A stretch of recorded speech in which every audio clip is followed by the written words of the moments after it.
Hello বন্ধুরা, আমি আকাশ মণ্ডল TSS জিমের তরফ থেকে আমি আর একটা নতুন ভিডিও নিয়ে চলে এসেছি। তো এই ভিডিওতে আমি তোমাদের বলতে যাবো বেসিক্যালি যেটা হয় সেটা হচ্ছে অনেকে প্রথম কিন্তু জিম জয়েন করে, কিন্তু অনেকেই এমন অনেকে রয়েছে যারা কিন্তু ট্রেনার অ্যাফোর্ড করতে পারে না। তো সেই সব বিগিনারদের জন্য কি কি এক্সারসাইজ তারা প্রথমে জিমে এসে করতে পারে তার জন্য এই ভিডিওটা বানানো। তো এই ভিডিওতে আমি দেখাবো তাদের কি কি এক্সারসাইজ তারা প্রথম দিন এসে করতে পারে। তো আমার সাথে রয়েছে আমাদেরই জিমের একজন মেম্বার কিশলয় ভট্টাচার্য।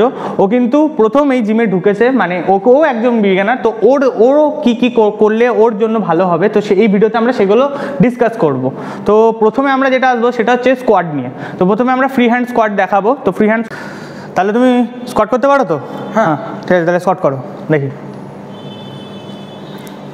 এটা না, বেসিক্যালি দেখো তুমি বিগিনার তো এরমভাবে স্কোয়াডটা করে না।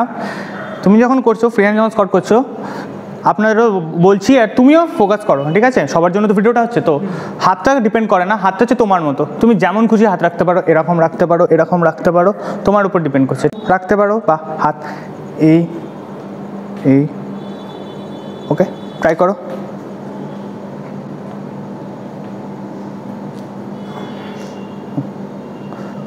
কোমরটা স্ট্রেট রাখার চেষ্টা করো। কোমরটা কিন্তু স্ট্রেট রাখতে হবে, কারণ অনেকের যেটা হয় সেটা কিন্তু অনেকটা বেন্ড হয়ে যায়, ঠিক আছে? হ্যাঁ